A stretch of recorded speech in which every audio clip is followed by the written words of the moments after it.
Hello and welcome to Beach News. I'm Bianca Lemus along with Ron Barzayan. There's word of President F. King Alexander possibly stepping down. Also, find out how to reduce stress and not let midterms take over your life. Although a final decision has not yet been made, students and faculty are already saying their goodbyes to Cal State Long Beach President F. King Alexander. Shireen Lisa Dudar reports. Terry Carbaugh, Associate Vice President of Public Affairs, sent out an email last Monday stating that Alexander was the sole candidate for President and Chancellor of the Louisiana State University system. President Alexander is very well known throughout the country for his expertise in higher education. It's not just a job for him, it's a passion. She reiterates that although Alexander has been recommended for the job, students shouldn't assume that he will in fact leave. It's really too soon to know. Lots of things can happen in between today and a week from now. But also it's hard to know if he would accept, right? So it's one of those things where you really can't say what you're going to do until an offer is put on the table. Associated Students Inc. President John Haberstroh says that Alexander understands students' needs. It's kind of a bummer, to be honest. He's a great president for this university. He's a strong advocate for the CSU in general. He really cares about students and really wants the best for them. Whether at CSULB or LSU, Haberstroh says that Alexander is destined for bigger and better things. I'm pretty sure he'll try and get into Washington one day somehow. We need guys like that in Washington. Well, King he's a great student advocate. He understands student needs. He really has tried to transform Cal State Long Beach from the commuter campus into a campus that you can be proud of and you go, yeah, I go to Cal State Long Beach. ASI Vice President Jonathan Boland talks about King's accomplishments in his 7 years at CSULB. He was instrumental with ASI in developing the rec center. He was very much behind that. He supported that. He's always tried to make our sports teams that much better so that we can get more drawn to the campus and more prestige on national television. Although most students have not actually met Alexander, they know what he stands for. I know that some people are sad about it. I honestly don't really know anything about him. But all I know is that his motto is graduation begins today. What's going to happen to us? I mean, I don't know if I know the student body's not going to vote on a president, but I just know that somehow, somewhere else, someone's going to come into position, and I'm not sure how I feel about that. LSU board members are meeting Wednesday, March 27th to decide whether to offer Alexander the position. Reporting on campus, Shireen Lisa Dudar, Beach News. If you've seen all the signs posted on the lawns around campus, you know it's election season here at Cal State Long Beach. And the ASI candidates are not only vying, but fighting for your vote. Marie Cathcart has the story. The student government elections are already in full swing at CSULB, and the candidates running for Associated Students Incorporated, president, vice president, and treasurer, made their differences apparent at the ASI debate in the University Student Union Ballroom last week. One issue they argued over is potentially losing the campus shuttles. Student fall parking permits are going to go up by upwards of $30 to $40, and they're actually going to cut shuttle services. Standing Vice President Jonathan Boland says if re-elected for a second term, he would make sure ASI steps in as a student body representative to keep the shuttles. But candidate Deshae Gully says it's the university's responsibility, not the students. ASI has a $15 million budget made up of student fees, so that would mean that the students would in fact be paying for those shuttle services. And I don't think that's the route to go. When you buy a parking pass, that goes to pay for the shuttles. When you get a ticket, that goes to pay for the shuttles. And right now, you two haven't been sitting in these meetings. There's going to be some drastic cuts. The shuttles are not coming back. I don't care who you're meeting with or what they're going to tell you. The shuttles are not going to be able to come back with no ASI intervention. Deshae? I still think that sounds like a bunch of baloney. When it was the presidential candidate's turn to debate, the focus was on criticism of Boland and his running mate and standing president, John Haberstroh, for advertising their faces rather than the face of ASI. I think John and John have done a great job with that marketing outreach aspect, but there's a lot more to ASI than just getting your face out there. I think that's something that we should be focusing on just because, there's 36,000 students to reach out to. That's the size of a small city, and it takes a lot of work. But Haberstroh says that their town hall meetings, radio show, and Union Weekly article are what have helped make students more aware of what ASI actually is. Sure, we've used the John and John brand, but that's the thing. They didn't. ASI did not do that before we did. Now what we've done is we've taken those ideas that we've gathered at these town hall meetings and we've taken it back to ASI and thrown it back out as an ASI program, idea, event, etc. And some students say they preferred this year's marketing strategy for ASI. I had no idea about ASI until last year, and I think that John and John was really catchy. It got me involved, it got me interested, that's why I'm here today, and I think that sometimes you have to do those things in order to reach out to the students. But whether candidates won over students' votes or not, the debate made it clear that they each stand on very different platforms. It just taught me that they're like kind of aggressive towards each other. There's definitely animosity. Students will be able to cast their vote online from Friday, March 22nd through Wednesday, March 27th. Reporting from the USU Ballroom, Marie Cathcart, Beach News.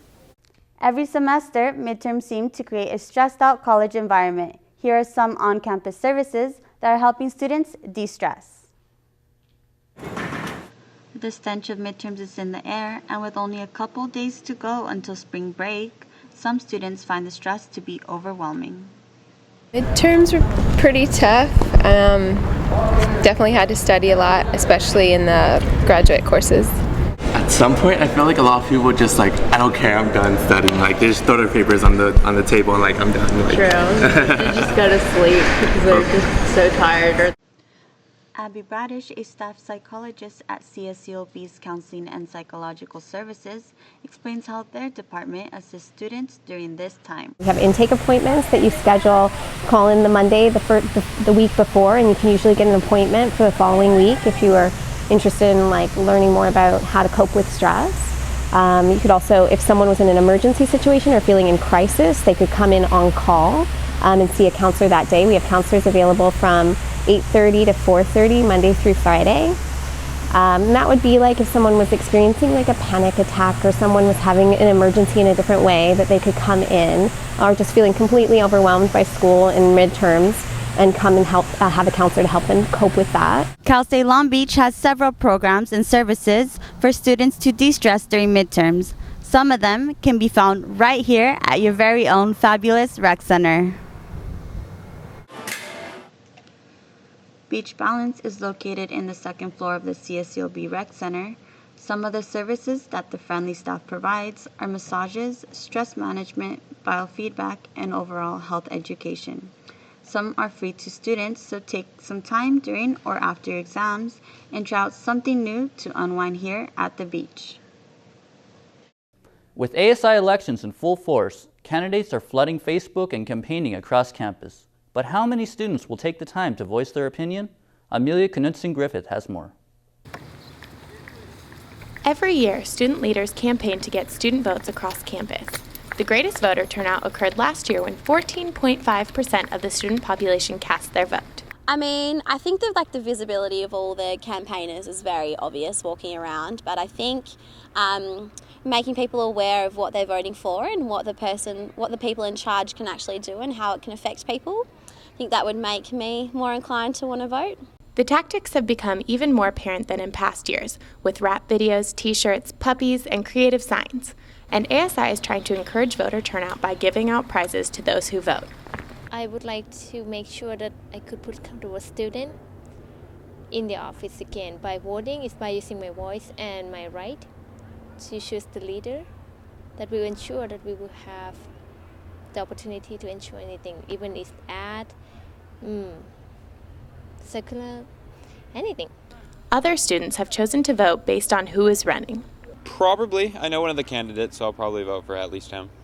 I guess it's permitted okay. I just don't really have an interest in it that much, I guess.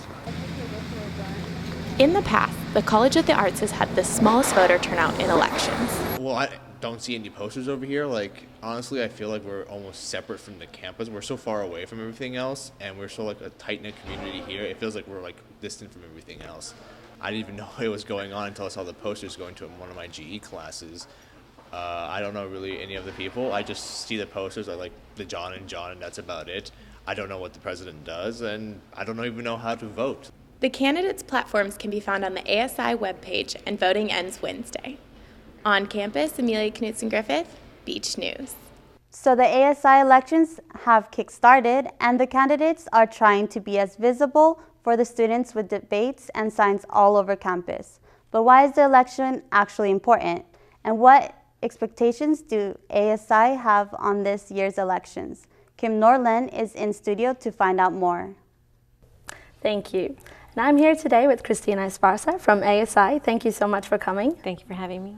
And you're here to talk even more about the elections going on right now. Yes. And as we saw here in the latest piece, some students say that they have seen that there's an election going on and they have seen all the signs on campus, but they're still a bit unsure what all the candidates are standing for. So what has the ASI done to promote the election?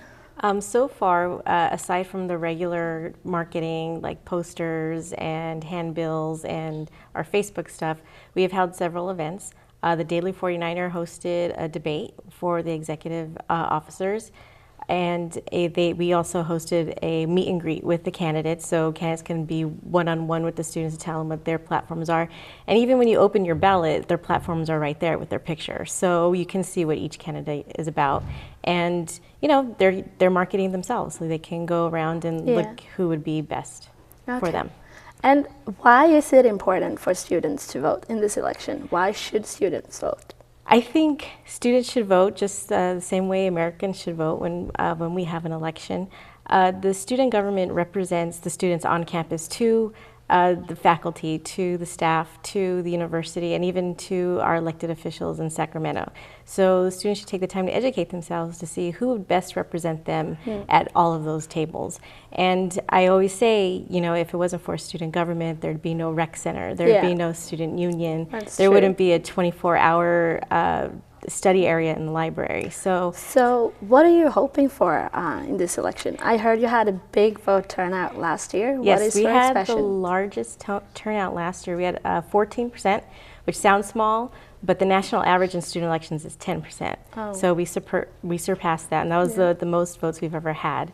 And this year we're shooting for maybe 20%. We have high hopes. We're even incentivizing the election. So if you vote, you get a number and you can win an iPod mini, you can win gift cards and parking passes. And you think that is the best way, or how are you going to reach that goal, 20%?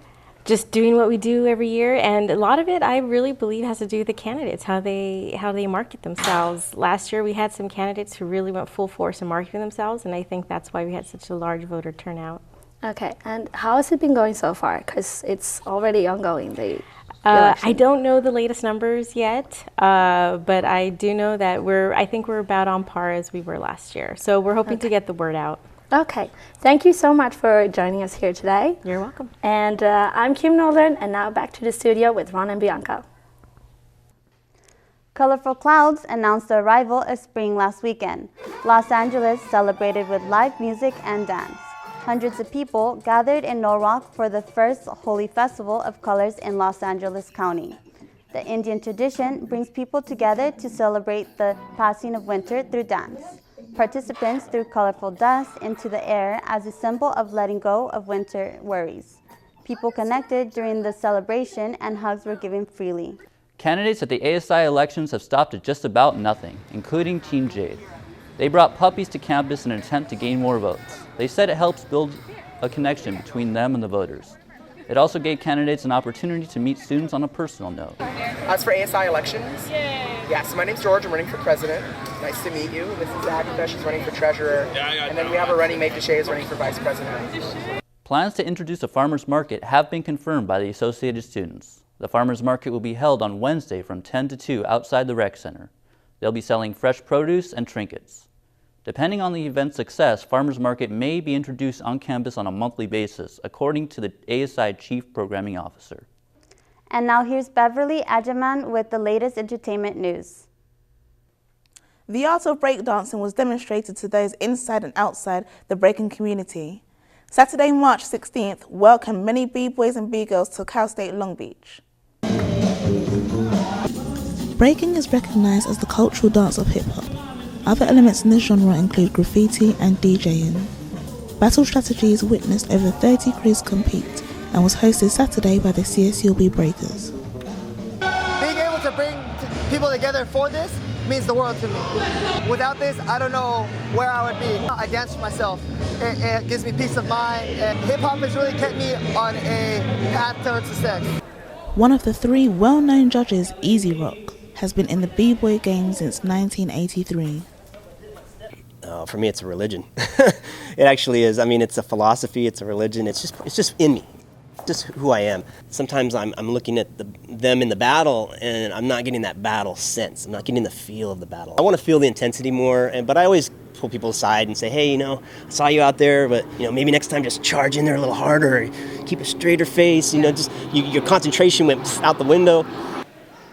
B-boys and B-girls have gathered here at Cal State Long Beach from all over the States, even as far as Europe. Competing today at Battle Strategies has united the breakdancing community. For them, it's more than a hobby. It's an art, lifestyle and culture. Break a leg and may the best crew win. Several view hip-hop as empowerment and dancing as a release. In the breaking community, sex, race or age is not a factor when you take to the floor. B-girl of 6 years, Randy Fleckenstein, discusses the growth of women in this male-dominated dance. I would say it's growing. There's a lot of younger generation B-girls that kind of have that fire and aren't really afraid to get in the circle. And it's definitely a lifestyle. You don't really kind of sometimes break. You either do it or you don't. New to the breaking scene, Bronson Farr spent his Saturday watching the various competitive battles. I mean, I had a lot of homework today, and I made time to come here.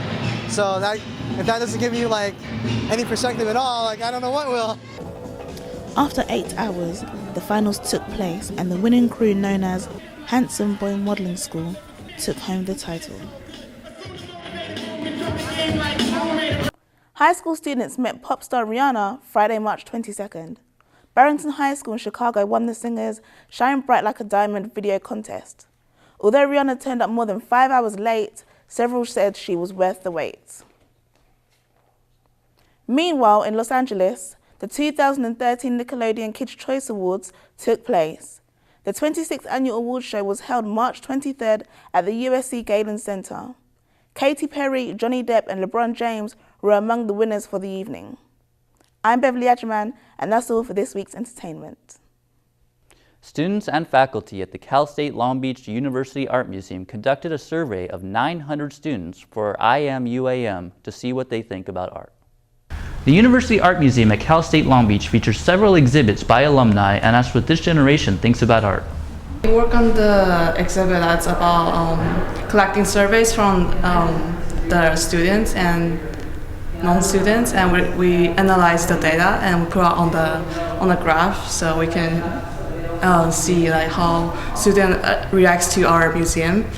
I was coming up with the idea for Chocolate Block when I was working on the exhibition IMUAM. There are several artists in the show who are from Long Beach. I wanted people who were coming here to see that information, when they walked out of that space, they would come into a group exhibition where they would see work by people who were just a little bit farther along than they were. But I also wanted them to see some of their peers who went to Cal State Long Beach, for example. Ron Barzayan, University Art Museum, Beach News. And now, with a look at sports, here's Stephanie Harada.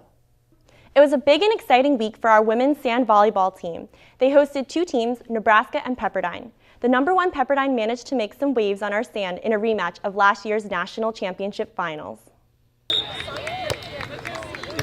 #2 Long Beach State women's sand volleyball team took on the #9 Nebraska Huskers Tuesday, March 19th. This win kept them at an undefeated record of 5-0. Pepperdine, also undefeated, came to play on the sands March 21st. After beating Nebraska 4-1, they're now facing the #1 Pepperdine Waves. This match is really important to us. We try to treat every match as if it's the finals of the championship, and just because our finals last year was between Pepperdine and us, it's kind of a big deal for us. We want to win, we're going to fight, we're going to be aggressive, and we're just going to go really hard. And we're all really excited for this match, and it's going to be a good one. For me, I just love playing with her and playing as a team. So, winning would be great, but I just love being out here. I think we did really well. They're a really physical team, so we kind of had to outsmart them. But they were really good, and we just, knew we had to come and focus. So I think we did really well. The 49ers had the lead winning the first 2 matches, but ultimately failed to hand the Waves their first loss in sand volleyball, losing 3-2. Long Beach State takes its first loss of the season, while Pepperdine remains unbeaten at 5-0. They are scheduled to go up against each other again on April 10th. Long Beach State women's basketball team went toe-to-toe with Utah and lost 56-49 in the first round of the Women's National Invitation Tournament. The 49ers hosted Utah in the Walter Pyramid on March 20th. It was their first postseason appearance since they played in this tournament 13 years ago. They finished the game shooting 39%. Long Beach State ends the season with a 16-16 record. It's the most wins since 2006 when they were 18-10. In the first round of the men's NIT, the 49ers suffered a 46-point loss at Baylor. It's their worst game in 23 years. The end result, 112-66. Both teams had 2 wins in the all-time series. It was the 49ers' 7th appearance all-time in the NIT. They last played in the tournament in 2011, and their last win was in 1990. It was a tough way to end the college careers of seniors James Ennis and Peter Papageorge. The team season has officially come to a close with a record of 19-14. And the tough week continued for Long Beach State sports. The Dirtbags lost 3 straight home games to number 8 ranked Cal State Fullerton. This was a non-conference matchup between the Big West rivals and will be followed by the Big West Series scheduled at Goodwin Field for May 3rd to the 5th. In the meantime, the Dirtbags will host Cal State Northridge for 3 games in its Big West opening series, starting March 28th at 6 p.m. That's all for sports. Stephanie Hirata, back to the studio. Thank you so much for being with us for this edition of Beach News. With Bianca Lemos, I'm Ron Barzan. Please join us again for our next edition of Beach News.